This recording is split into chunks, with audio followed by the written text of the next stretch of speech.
Iisa lang ang radyo. Dito'y Pilipinas. May isa lang tiradyo. Sa Pilipinas, usa lang bay ang radyo. DZRH Nationwide at Radyo Natin Network ng Manila Broadcasting Company. Sa Pilipinas, iisa lang ang radyo. Serving the Philippines. This is MBC Media Group's Radyo Natin Nationwide, a member of the KBP. Radyo Natin Nationwide.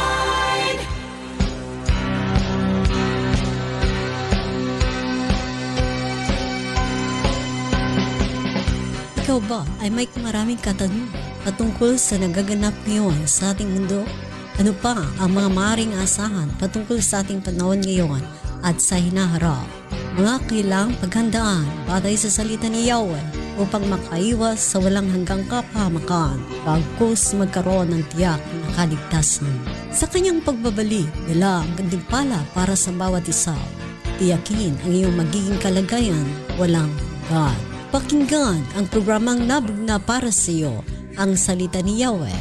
Huwag kaligtaan abangan at subaybayan. Programang tiyak na magdudulot sa inyo ng isang buhay na masagana sa presensya niya. Dahil dito, mga panalangin madaling tugunin dahil sa kapangyarihan ng pangalan ni Yahweh. Kasamang isa sa himpapawid ang malalaking kaganapan sa mundo, the 7 Great World End Time Events, buwan ng Nobyembre, tuwing araw ng linggo, alas 2 hanggang alas 3 ng hapon. Dito lamang po yan sa 103.9 Radyo Natin na Balbiliran. Ihahatid Nina Roth Pagubasan Puentes, Nora Ibaho George at Enrique Hontelia. Hanggang sa muli, Shalom!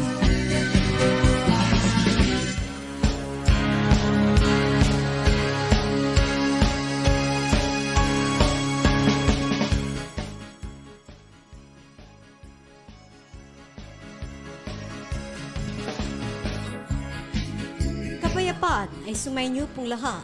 Mula sa himpilan ng tagapaghatid ng mabuting balita, ang Yeshua the Messiah Fellowship, ay hatid sa inyo ang kasaysayan ng mga Bibliang hawak natin sa ngayon. Sa ilalim ng pananak ng Roma na humigit kumulang 83 na emperor at isama pa ang pinakaunang leader na si Julius Caesar na siyang nagbigay daan at malaking kontribusyon na itayo ang Julio-Claudian Dynasty, kung kaya't 12 Caesar kung tawagin ang sinaunang mga emperor na nagpasimula kay Julius Caesar mula sa taon 46 hanggang 44 BCE o bago pa dumating sa mundo ang Mesiyas, kung saan tinatawag din itong Dark Ages. Walang propetang pinadala sa Israel si Yahweh. Bagamat titulong hawak ni Julius Caesar ay hindi emperor kundi leader lamang ng sinaunang Roma, ano ang mga naging kontribusyon ng mga emperor sa bansang Israel, kung saan ang ating tagapagligtas na si Yeshua ay nanggaling dito. Ang Roma na siyang may mahabang panahon ng pananakop sa Israel na halos sumabot ng kulang-kulang 700 na taon at ng iba pang mga bansa na sumako. Iba pang mga bansa na sumakop din sa kanila na may malaking impluwensya na kahit hanggang ngayon sa ating kapanahunan, maging sa mga darating pang mga panahon.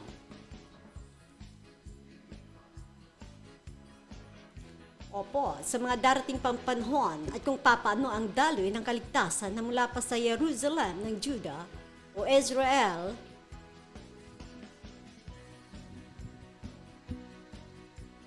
ang mga hawak nating Biblia kung saan ang pinanggalingan ng ating tinatamasang kaligtasan na nakasulat sa Biblia na hawak natin sa ngayon na nailimbag din sa magkakaibang lingwahe hanggang sa umabot ito sa ating bansa na siya ring ating mga gamit na sa ngayon. Paano kung may makikita tayong nagbago ang ilan sa mga mahalagang isyu, bagay o ilang bahagi ng ating kasaysayan ng kaligtasan? Maaari ang katotohanan ng kasaysayan ng mga ginagawang paglimbag nito at ang kasaysayan ng bansang Israel sa ilalim ng mga sumako sa kanila ay ating abangan dito sa broadcast ng Yeshua the Messiah. Sapagkat ang kasaysayan ay magbibigay ng kaliwanagan at hindi maaring mapasinungalingan ito. Ang unang pinakalayunin ng inyong programang Salita ni Yahweh na may parehong kalugan ng Yeshua the Messiah. Uulitin ko, ang kasaysayan ay hindi maaring pagtakpan o pasinungalingan, lalo na't may mga katibayan itong tinatawag na archaeological facts, kung saan siyang magbibigay ng tibay na suporta o pangpatutuhanan ng isang usapin o mga bagay na nais tuklasin ang katotohanan na siya rin namang magpapalaya sa ating lahat. Pakinggan ang bawat episode ng programang Salita ni Yahweh at ihambing sa inyo inyong mga research upang mapagtanto ninyo kung alin ang tama at may katotohanan. Pagkatapos kay Emperor Nero, taon 54 hanggang 68 CE o AD, ang ating kapanahunan sa ngayon, ang panglimang emperor mula sa magpasimula ang bansang Roma sa kanilang pananakop na tulad ng ginawa ng Greece. Sumunod sa kanya ay mayroong 12 pang emperor. 12 pang emperor ulit sa kapalamang kay Emperor Trajan, taon 98 hanggang 117. Sindan na Emperor Hadrian, taon 117 hanggang 138. Maliban sa maraming ginawang pagpapahirap sa lahing mga Hudyo dahil lamang sa pagdepensa ng kanyang paniniwala o pangreliyon na aspeto, kanila din pinatalsik ang mga Israelita sa sariling bayan nito, sabay na pinalitan ang bayan ng Judea ng Palestina o Palestine at ang Jerusalem sa pangalang Aelia Capitolina. Sa kadahilanan, bawal sa mga emperor ang kanilang pinapraktis na pangreliyon at ang mga batas ni Moses at pinipilit na ang kilalanin ang kanilang Zeus na mula pa sa sinaunang panahon ng Greece na sinunod naman ng Roma. Referensya: Britannica at ang Wikipedia.org. Naging matatag ang mga Messianic at Judaismo o Judaism. Ang Judaism, ang reliyon noon pang mga sinaunang Hudyo, taon 600 to 500 BC, pagkatapos na matapon sila sa Babylonia. Subalit, bago pa man sa Judaismo ay ang original na nag-iisang Sinoa noon taon 3058 BCE o bago pa dumating ang Mesiyas, ang tinaguriang nagpasimula sa panibagong salinlahi dahil nga ang salinlahi bago pa sa kanya ay na-wash out lahat. At si Yahweh ay mulang nagpasimula ng bagong salinlahi, si Noah, ang kanyang asawa at ang kanyang tatlong mga anak, si Shem, Ham at Japheth, kasama ang kanilang mga asawa. Mula kay Shem, ang pangsampu ay si Abraham, taon 2166 BCE o bago pa dumating ang Mesiyas sa mundo. Wala pang reliyon noon sa side ng mga Hebreo. Ngunit, mayroon ng sumibol na reliyon sa side ni Ham, pangalawang anak ni Noah, na sumunod kay Shem. Si Nimrod, ang pangsampu mula nga kay Noah sa lineage ni Ham. Si Nimrod, taon 2300 hanggang 2154. 228 years pagkatapos ng baha. Si Nero, siya ang unang hari ng Babylonia at founder ng unang Babylonian religion. Reference: Ryrie, NIV Bible, at ang The Origin of the Religions by Dr. Thomas Wang. At ang Wikipedia.org, kinilala si Nimrod na makapangyarihan ng Babylonia. Sinamba siya ng mga sinaunang mga tao dahil sa ang kanyang lakas at talino at tagapagligtas laban sa mga bababangis na mga hayop dahil siya ay isang mangangaso. Kung kaya, para sa mga tao, Isa siyang makapangyarihan. Kung kaya't siya ay sinamba at doon nagpasimula ang unang relihiyon na walang iba ang Babylonian religion. Ang pinakaunang religion na ang paniniwala ay sa tao at hindi kay Yahweh hanggang sa kumalat na ito buong mundo. Sa kabilang banda naman, sa lineage regime ng pang-10 henerasyon ay si Abraham taon 2166 BCE. 64 years bago pa si Abraham dumating si Nimrod. Sa dalawang magkakaibang pinagmulang lahing ito, na bagamat nagpasimulang dalawa kay Noah, si Nimrod at Abraham nagmula sa kanilang dalawa ang magkaibang pinanggalingang paniniwala o reliyon na ngayon narito sa buong mundo. Paniniwala o reliyon na tinutukoy na magkakaibang makapangyarihan, ang makapangyarihan ng Babylonia na si Nimrod at ang makapangyarihan ng Israel ang siyang tinutukoy sa Genesis 3:15 at Revelation 12:17, ang dalawang pinag-ugatan ng mga paniniwala ang tinutukoy sa mga bersikulong ito. Ang tanong, kanino ba natin ipagkakatiwala ang ating mga paniniwala? Sa makapangyarihan ba ni Abraham o ang nagmula sa makapangyarihan ng Babylonia kung saan tinutukoy si Nimrod, ang tinaguriang ama ng paniniwala at founder ng Babylonian religion, o di kaya ay ang tinagureng mula sa makapangyarihan ni Abraham na walang ibang tinutukoy ng Biblia sa pangalang Yahweh. Ang makapangyarihan ng Israel na pinagmulan ang panampalataya ni Noah, Abraham, Isaac at Jacob, ang may akda ng totoong kaligtasan mula pa sa simula ng mga lahing Hebreo. Hindi rin dapat ang tinutukoy na tinimplang reliyon na ginawa rin ng tao na ang ibig sabihin pinaghalo-halong paniniwala. May parting kay Yahweh at kay Nimrod ng Babylonia na matutuklasan natin sa mga nalalapit pang mga broadcast.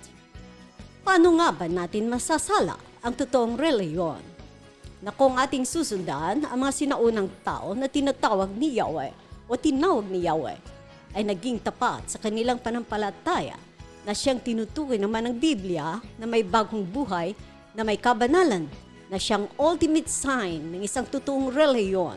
Saan ka man nabibilang na reliyon, ang tanging sinasabi ng Biblia na dapat bigyan ng laga hindi sa alinmang pinagmulang turo ng mga tao kundi yun lamang itinuro ng Yahweh. Mula sa kay Abraham hanggang sa dumating ang Mesiyas, ang ating tagapagligtas si Yeshua, ang Biblia, aklat ng Juan, Kapitulo 1, versikulo 12 hanggang 13, ito ang ating mababasa. Subalit, ang lahat na tumanggap at sumampalatay sa Kanya ay binigyan niya ng karapatang maging mga anak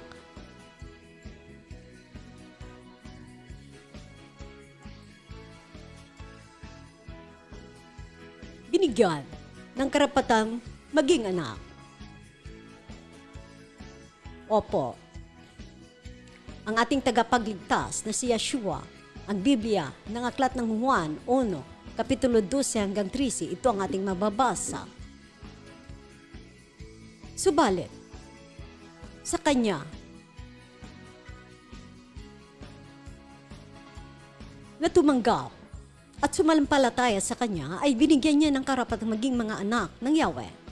Verse 15, sila ay naging mga anak ng Yahweh hindi dahil sa isinilang sila ayon sa kalikasan o sa kagustuhan o kagagawa ng tao, kundi ayon sa kalooban ng Yahweh. Kalooban ng Yahweh. Sino sa dalawa ang nagtataglay ng kalooban ng Yahweh? Yun bang nagmula sa Babylonia? Si Nimrod? O ang tinaguriang father of faith na si Abraham? O ang blended o pinaghalo-halong dalawang uri ng pananampalataya na aaralin natin sa darating o sa mga sumusunod mga araw? Saan at paano ba matutukoy ang isang reliyon na puro at ang kalooban ng Yahweh ang binibigyan diin sa pananampalataya? ang siyang tinutukoy ng Aklat ng Juan, Kapitulo 1, versikulo 12 hanggang 13. Balikan natin ang kasaysayan ng Israel sa ilalim ng mga pananakop ng Roma at ng iba pang bansa. Mula kay Emperor Nero, taon 54 hanggang taon 68 sa ating kapanahunan. Ang panglimang emperor mula ng pamunuan ng mga tinatawag nga ng mga emperor ang bansang Roma at hanggang sa taon 96 to 98 sa ating kapanahunan o AD. Sa loob ng mga taon na ito, ang kasaysayan na nakatala sa Biblia o Merriam-Webster International Edition, Encyclopedia Britannica, Encyclopedia Americana, Wikipedia.com, ang mga Biblia o World History at ang kasaysayan ng Rome at marami pang iba nakasulat ang mga nangyari sa buhay ng 12 mga disipulo. Kung ano ang nangyari at ngayon ay iisa-isahin natin kung ano nga ang nangyari sa kanila. 24 years pagkatapos na umakyat sa langit ang Mesiyas, taon 54 AD. Kainitan ng pamamalakad ni Nero.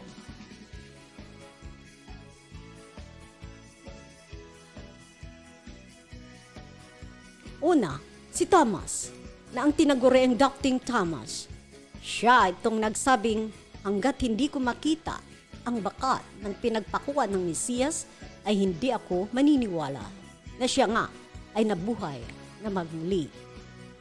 Namatay si Thomas sa pamamagitan ng mga sibat at itinusok sa kanya ng 4 na mga sundalo ni Nero. Sumunod sa kanya si Andro, kapatid ni Pedro, taon 60 AD. Dahil sa patuloy na paghahasik ng mabuting balita, ipinakong pabaliktad na pa-X-shape.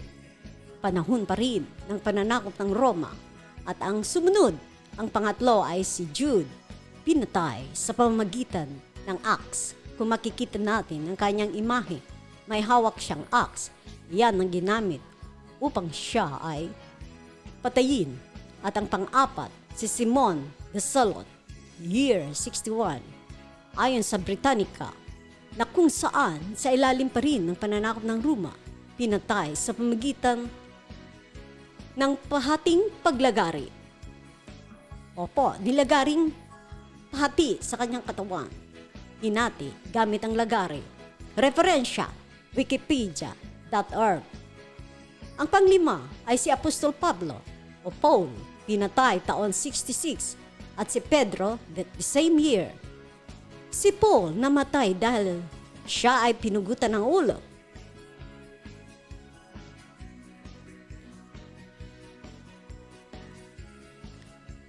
Pinugutan siya ng ulo.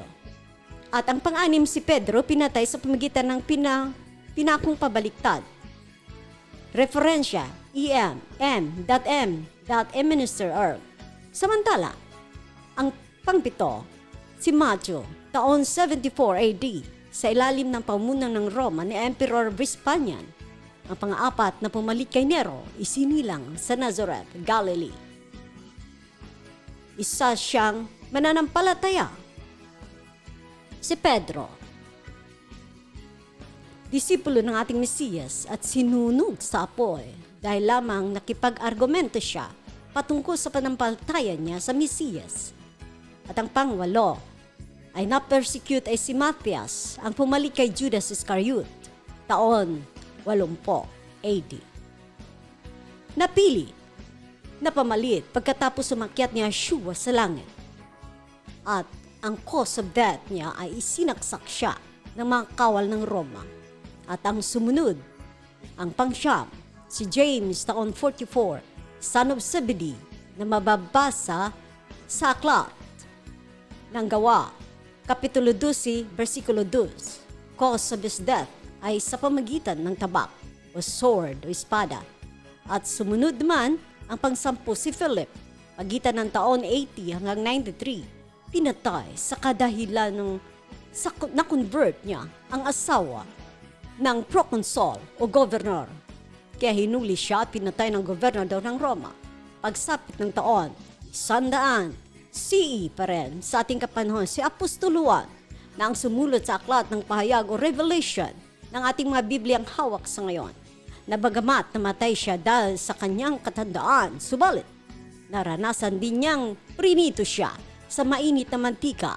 Kaya mula noon, siya'y naka-escape at pagsapit ng 100 taon, siya nga ay namatay dahil sa kanyang katandaan. Ang pangdusi ay si Bartolome nawala at hindi na siya nakita pa. Missing ang si Bartolome. Mga sinaunang may dala ng panampalataya sa ilalim ng New Testament, ang mga Messianic o naniniwalang pagdating ng Mesiyas na taliwas. Opo, nataliwas ang paniniwala ng Judaism dahil lineage nga sila ni Abraham, ngunit hindi nila tinanggap ang Mesiyas. At sila rin ngayon ang may akda ng pagpapatayo ng Third Temple na ito ay may tatayo na. At pagkatapos ng 3.5 year at may pumasok dyan na magpapakilala na siyang makapangyarihan o tinaguriang Antikristo na anti-Mesiya sa Hebreo at babaguhin ang mga kaugaliang paghandog nila. Ibig sabihin, tapos na ang rapture kung ito man ay maganap na mababasa sa pangalawang Tesalonica 2 hanggang 4, Kapitulo 2, verse 4. Dito po tayo, pansamantalang munang ihinto ang ating unang bahagi, ang kasaysayan ng mga Hudyo sa ilalim ng pananakop ng Roma. Abangan niyo po ang ating pangalawang bahagi, ang pag-usapan natin. Ano nga ba uli ang ating pag-uusapan? Ito ay patungkol sa Espiritu.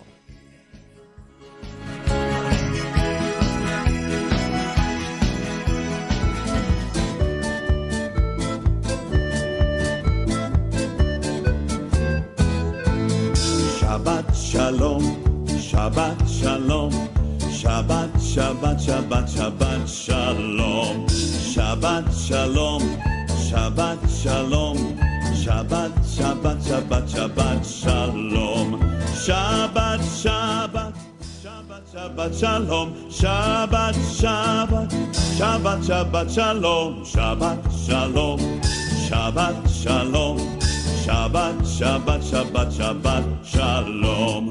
Am Yisrael, Am Yisrael, Am Yisrael Chai. Am Yisrael, Am Yisrael, Am Yisrael Chai. Am Yisrael, Am Yisrael, Am Yisrael Chai. Am Yisrael, Am Yisrael, Am Yisrael Chai. O Davinu Chai, O Davinu Chai, O Davinu, O Davinu, O Davinu Chai, O Davinu Chai, O Davinu Chai, O Davinu, O Davinu, O Davinu Chai. Ang J&J Paintball Park ay bukas na para sa lahat na naghahanap ng pasyalan at the same time gustong libangan. Narito ang ilan sa kanilang mga services: family reunion, barkadahan party, may swimming pool, ang mga may gustong mag-outing, baril-barilan, hindi totoong bala kundi paintball.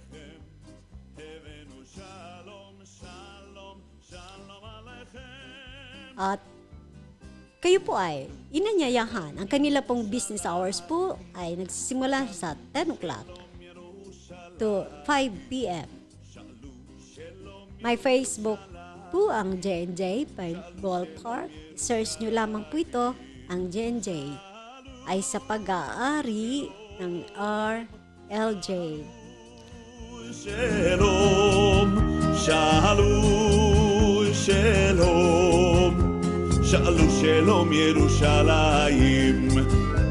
Pedí por la paz de Jerusalén, pedí por la paz de Jerusalén, Pedí por la paz de Jerusalén, Jerusalén por siempre viva en paz. Shalom, shalom, shalom, shalom, shalom, shalom, shalom, shalom, Yerushalayim. Shalom. Ang banal na espiritu. Narito atin pong basahin sa Aklat ng Matthew, Kapitulo 28, versikulo 18 hanggang 19. Ibibigay sa atin ni Sister Nora. Matthew 28 verse 18 to 19, lumapit si Yeshua at sinabi sa kanila, lahat ng kapangyarihan ay ibinigay na sa akin, sa langit at sa lupa. Verse 19, kaya tumayo kayo, gawin ninyong alagad ko ang mga tao sa lahat ng mga bansa. Bautismuhan ninyo sila sa pangalan ng Ama, Anak at ang Banal na Espiritu. Verse 20, turuan ninyo silang sumunod sa lahat ng inutos ko sa inyo. Tandaan niyo, ako'y laging kasama ninyo hanggang sa katapusan ng panahon. Ang pangatlong persona o Triune of Almighty o ang tatlong magkakaparihong may taglay na parihong makapangyarihan. Ang tatlong individual at different in person. Ang Ama, sumunod ang Anak na may dual na katauhan. Ang pangatlo ay ang Espiritu. Subalit,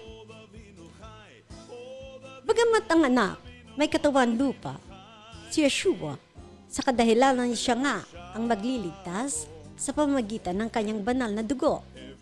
Kaya't siya ay kailangan bumaba sa lupa at isilang ng isang birhen na si Maria.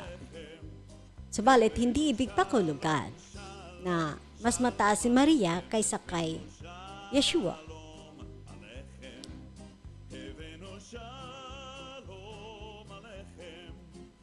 Mayroon lamang siyang ama at wala siyang ina. Ang makapangyarihan ng Israel na si Yahweh, ang kanyang ama.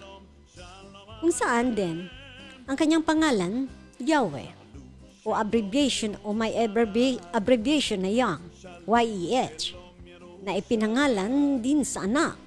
Kung kaya, taglay niya ang pangalan ng ama na mababasa sa Biblia, Aklat ng Juan, Kapitulo 17, 11, hanggang 12. Narito.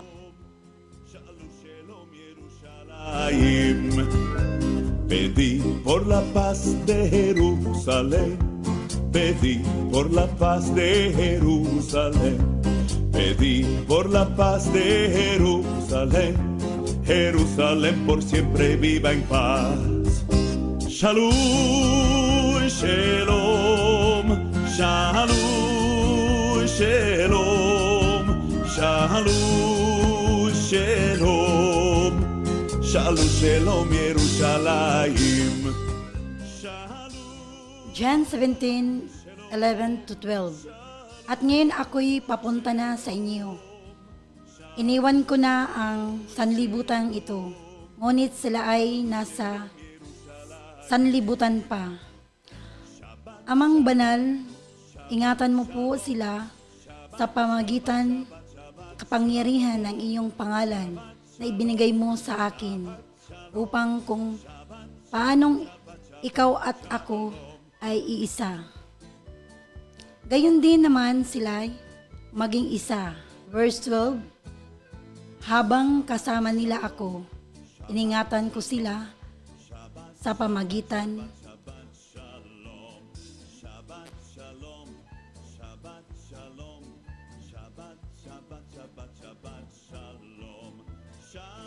Shabbat, Shabbat, Shabbat, Shalom, Shabbat, Shabbat, Shabbat, Shabbat. sa pamagitan ng kapangyarihan ng iyong pangalan, ang pangalan na ibinigay mo sa akin.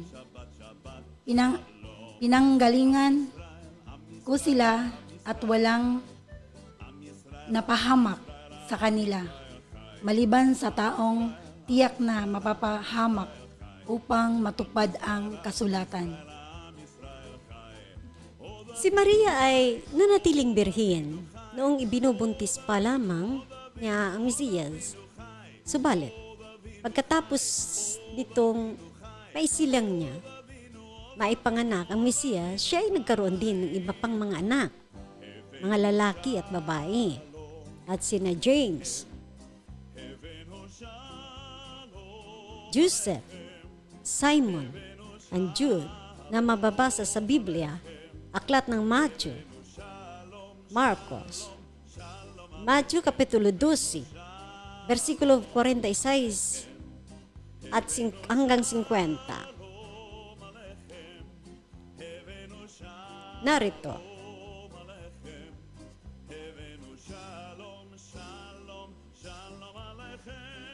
Marcos 12, 46 to 50. Ang ina at ang mga kapatid ni Yeshua, verse 46, habang si Yeshua ay nagpapasalita sa maraming tao, dumating ang kanyang ina at mga kapatid. Naghihintay sila sa labas dahil nais nila siyang makausap. Verse 47, may nagsabi kay Yeshua, nasa labas po ang iyong ina at mga kapatid. Ibig nila kayong makausap. Verse 48, ngunit sabi niya, sino ang aking ina at sino ang aking mga kapatid? Verse 50, sapagkat ang sinumang sumusunod sa kalooban ng aking ama na nasa langit, iyong ang aking ina at mga kapatid. Lucas 8 verse 19, ang ina at mga kapatid ni Yeshua, verse 19, dumating ang ina at mga kapatid ni Yeshua, ngunit hindi sila nakakapit sa kanya dahil sa dami ng tao. Verse 20, kaya't may nagsabi sa kanya, nasa labas po ang iyong ina at mga kapatid, nais nilang makita kayo. Marcos 3 verse 32, nang oras na iyon ay maraming taong nakaupo palibot ni Yeshua. May nagsabi sa kanya, nasa labas po at ang iintay ang iyong ina at magkapatid na lalaki at mga kapatid na babae. Verse 33, sino ang aking ina at mga kapatid? Tanong naman ni Yeshua. Verse 34, tumingin siya sa palibot at sinabi, ito ang aking ina at mga kapatid.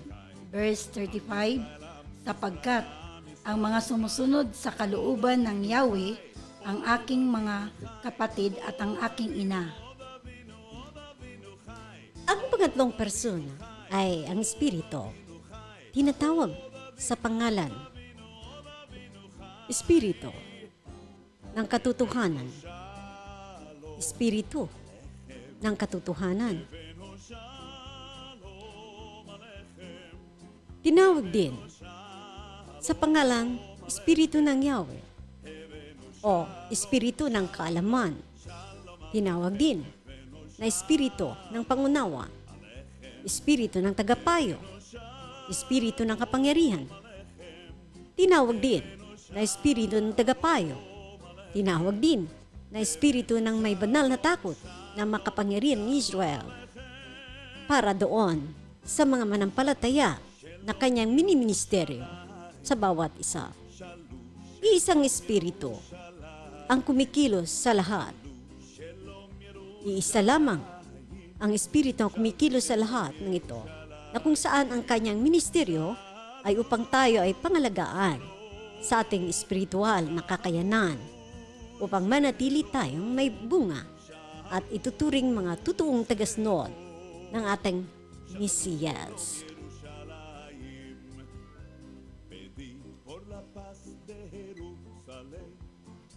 Ang ating mga nabasa ay may katotohanan na iniwan ito sa atin. Kumbaga sa hindi ibig sabihin po na nawawalan na ng saysay ang salita. Hindi po ganoon. Ang salita po ay tinuturing ito na lamp. Okay? Lamp. Ano ba yung lamp? Ano ba yun? Lamp, kung ano ba, wala tayong may lamp tayo, di ba? Pero, hindi po yan sisindi kung wala pong oil. Tayo may word. Mayroon tayong lamp. Once na ang Holy Spirit, ang Spirit, o banal na Espiritu, ay wala sa atin, huwag niyo pong asahan na kayo po ay makakapamunga ng ayon sa hinahanap ng salita. Sapagkat mahirap gawin. Ang sumunod, mahirap gawin ang kanyang mga salita. Na kapag ito, hindi natin ma-acknowledge ang Espiritu sa ating mga buhay, mabibigo tayo. Hindi tayo makakapamunga. Lagi natin yan tatandaan na sa pamagitan ng panalangin, sa paghingi sa ating Amang Yahweh, ay hilingin natin na sa pangalan ng Malayashua, ang banal o ang Espiritu, banal na Espiritu, ay sumaatin lagi. Sapagkat siya naman ang ipinangako sa atin na sa atin. Kung siya ay nasa atin, ang Espiritu, magkakaroon tayo ng buhay na kaya-aya at ating tuluyang masusunod ang mga sinasabi ng banal na salita ni Yahweh. Sapagkat ang salita ni Yahweh ay banal at tayo ay makasalanan.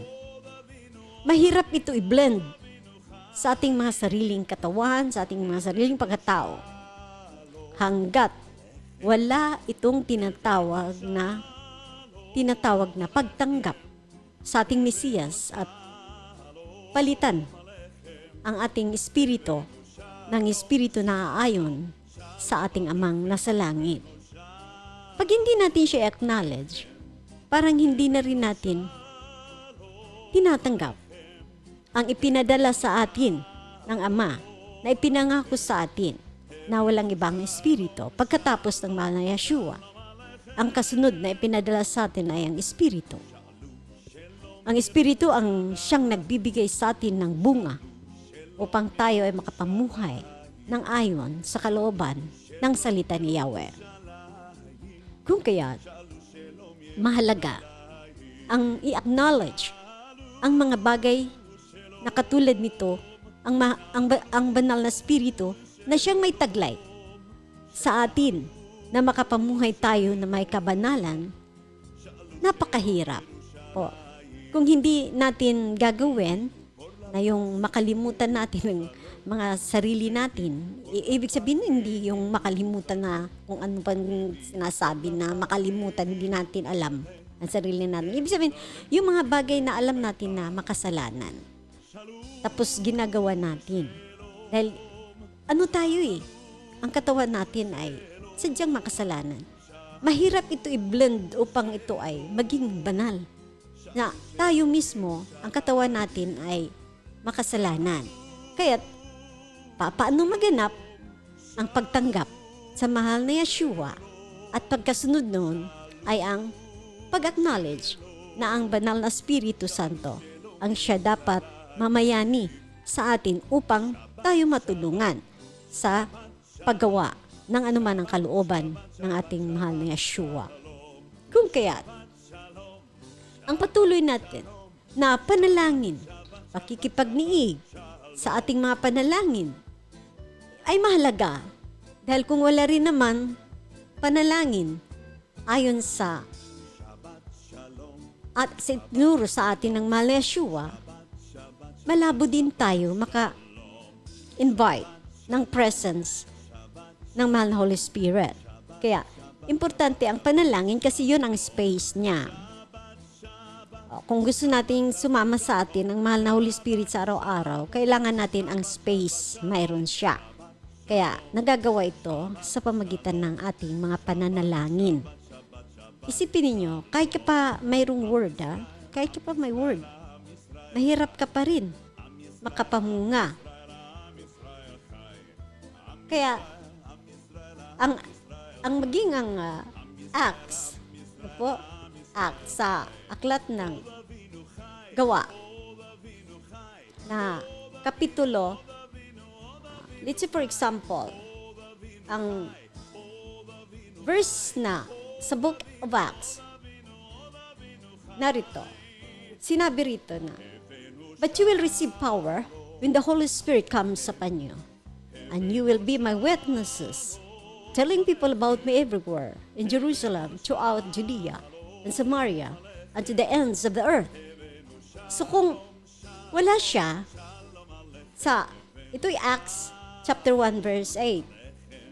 Kung wala siya, hindi natin magagawa.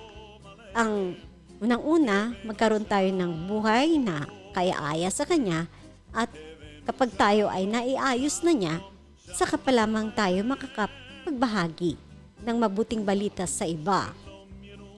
Sapagkat siya ang may taglay ng pagiging matagumpay natin. Sa Kanya lang nagmumula yun. Sa mahal na Yeshua ang salita ni Yahweh, siya naman ang magbibigay ng kapangyarihan upang maganap sa ating mga buhay ang salita niya on, sapagkat wala tayong lakas upang iyan o gawin natin ang kalooban dahil nga mahirap ang kanyang salita. Hindi naman sinabing pinabayaan lang tayo para sabihin na, o sige, gawin mo yung sinasabi ng mahal na Yahweh, ang salita niya. Gawin. Hindi mo nga magagawa eh. Dahil mahirap nga yun, banal yun eh. Tapos ikaw, tayo makasalanan. Ibiblend mo yun. Dapat, ang dapat nun is, maghihingi tayo sa prayer na sumama sa atin siya sa lahat ng pagkakataon, kasi once na we come to Him in prayer, yan lang ang pwedeng space niya eh. Hindi naman pwede, yung nagpiprepare ka ng kanyang space. Yan, kaya nagpipray ka. So, after that, siya na ang kikilos sa'yo. Madali na lang. Kumbaga sa yung oil, di ba? Kapag yung gamit, walang oil, may gamit ka nga. Tapos, lalo na kung patatakbuhin, no, mayroon yan tinatawag na lubricant, no, o kaya oil para dumulas, makagawa sa trabaho. Kaya ang Holy Spirit sa ating buhay, personal, sa mga personal nating buhay, ay siya yung oil upang patakbuhin kung ano man ang ibig nakalooban ng ating Ama sa kanyang mga salita. Kaya yun, huwag ka liligtaan. No? Tayo, may mga salita na, no? Pero, wag nating makakalimutan na ang salita ng mahal na Yeshua ay mananatiling salita lamang ito at hindi ito tatagal sa atin. Hindi ito tatagal na magagawa natin maliban na ang Holy Spirit ay wala sa atin. Ang John 14, verse 15, narito. Basahin natin. Ano ang sinasabi ng John 15, verse 17? Ganito.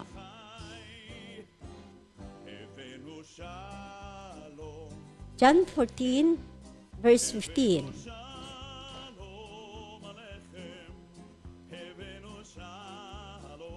John 14, verse 17.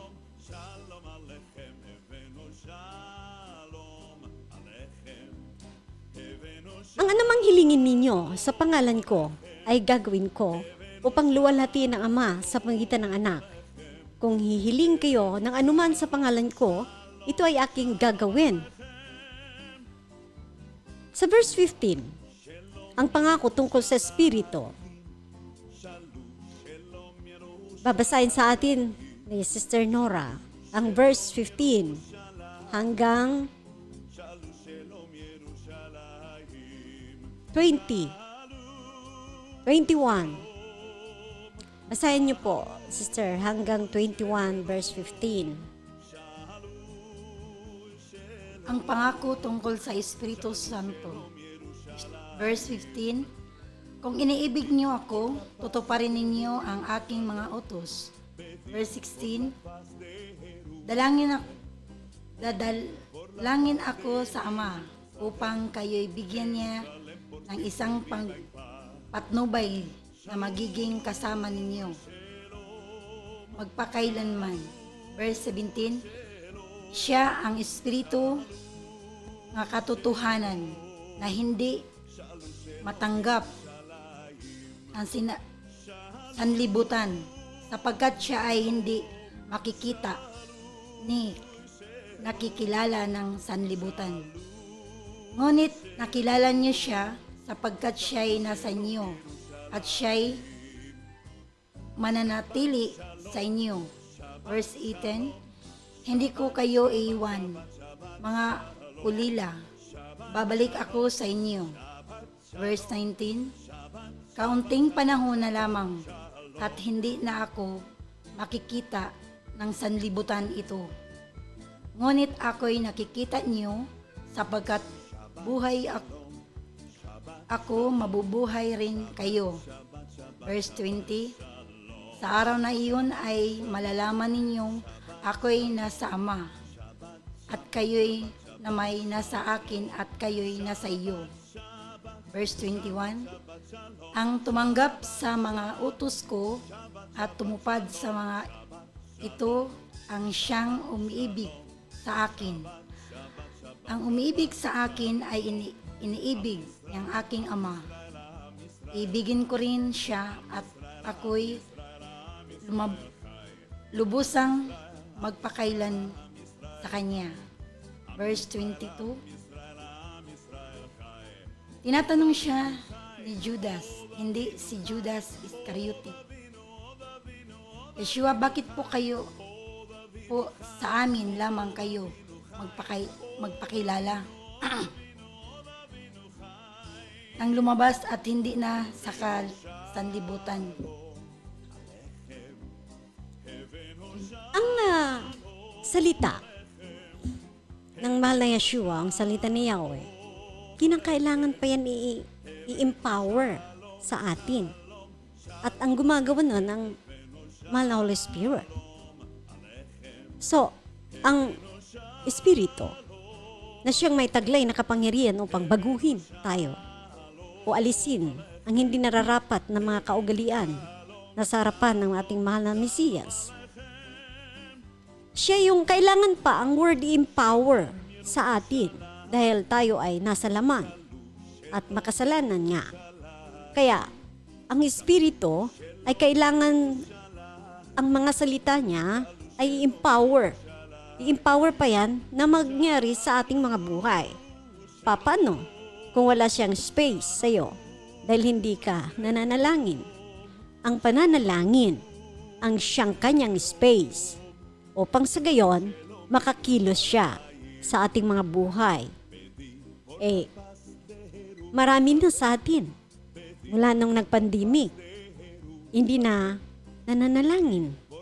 Hindi biro ito kasi ang rapture, ang sino man makakasama sa rapture ay yung may installed na yung holiness, yung mindset mo na change na yung lagi kang sa pangsarili mo lang inintindi, kundi pagising pa lang meron ka na yung pag-isip na manalangin ka.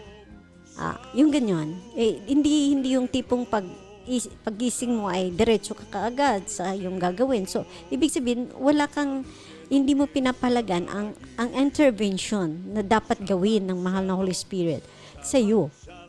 Dahil, wala siyang space . Hindi ka man nag-pray, so wala siyang space. Dapat kung gusto natin na makakilos ang Holy Spirit sa ating mga buhay, kailangan ng prayer para meron siyang space.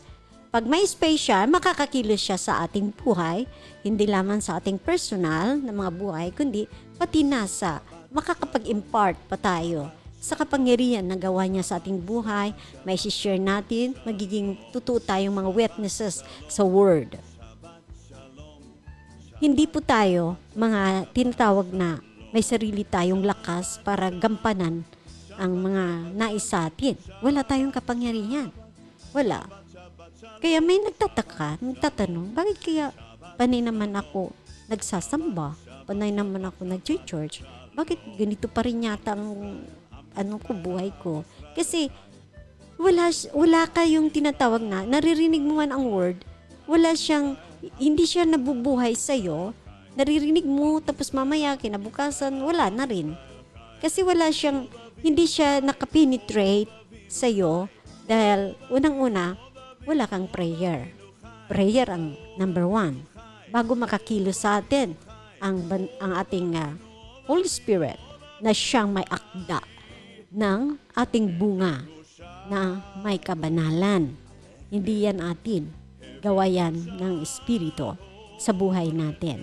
Kung kaya't palala sa lahat ng mga mananampalataya na ang panalangin ang bigyan ng halaga. Ang Matthew chapter 6, makikita natin kung paano nga ba ang panalangin ay tinuro sa atin. No? Malaking bagay ang panalangin na yon ay tinuro sa Matthew chapter 6. Narito. Matthew chapter 6. Ngunit, anya, sa verse 6, kapag nanalangin ka, pumasok ka sa iyong silid at isara mo ang pinto. Saka ka manalangin sa iyong ama na hindi mo nakikita, at ang iyong ama na nakakita ng ginawa mo ng lihim, ang siyang magbibigay sa iyo ng gantimpala. At sa verse 7, basahin para sa atin ni Sister Nora. Verse 7, 8, 9, and 10. Sa panalangin niyo ay huwag kayong gagamit ng maraming salita. Walang kabuluhan, gaya ng ginagawa ng mga hintil. Ang akala nila ay papakinggan sila ng Yahweh dahil sa haba ng kanilang sinasabi. Verse 8, huwag kayong silang tutularan. Alam na ang iyong ama na sa langit ang iyong kailangan bago pa ninyo ito hingiin sa kanya. Verse 9, ganito kayo manalangin. Ama namin na sa langit, sambahin nawa ang iyong pangalan. Verse 10, dumating nawa ang iyong kaharian. Masunod nawa ang iyong kalooban dito sa lupa tulad sa langit. Verse 11, gaya mo kami ng aming pagkain sa araw-araw at patawarin mo kami sa aming mga kasalanan tulad ng magpapatawad kami namin sa aming nakakasala sa amin. Verse 13, at huwag mo kaming hayaan matukso, kundi iligtas mo kami sa masama. Ang inyong narinig ay format ng pananalangin. Ang bawat linya niyon ay malawak. Ang kanyang ibig sabihin. Ang pananalangin natin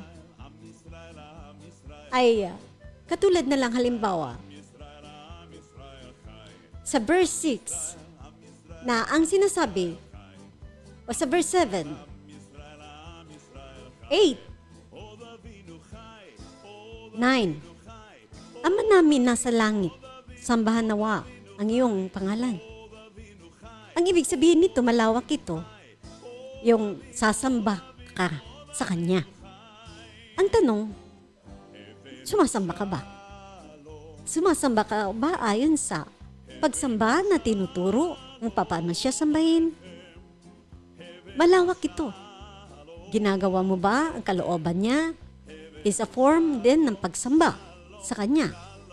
Ang obedience mo ay is a form of pagsamba. Ano ba ang kalooban niya? Wala nga tayong alam kahit 1, 2, 3. 10 pa kaya? na mga kalooban niya. Dahil kung mayroon mga ngaral, iniiwasan natin. Alalahanin niyo ang nilalang o ang individual na mayroong tinatagong salita niya sa kanyang puso at isip na nabubuhay ito sa kanya.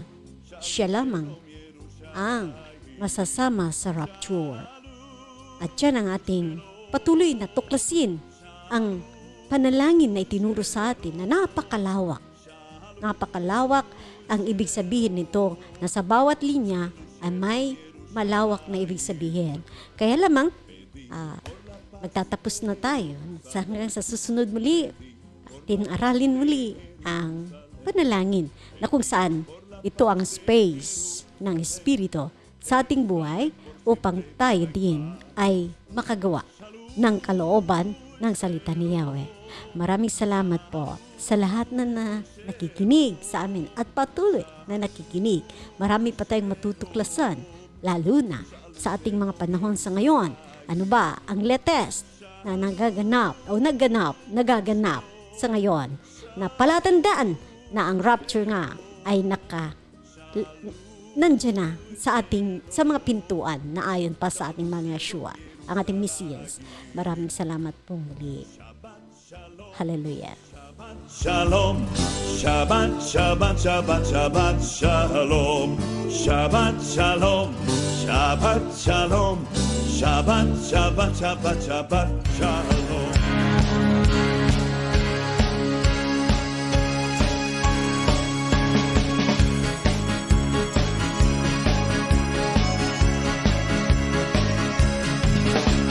Yeshua HaMashiach, Yeshua the Messiah, Yeshua HaMashiach is the roaring lion of Judah, and He's holy, His Master. Yeshua HaMashiach, Yeshua our Redeemer, Yeshua HaMashiach, He is the Savior and our healer, and He is holy, His Master. Yeshua HaMashiach, He is my wrath, He is my power. Yeshua HaMashiach, my shield and strong tower, and He is holy, His Master. Let's praise the Almighty of Israel. He's the bright morning star, the Holy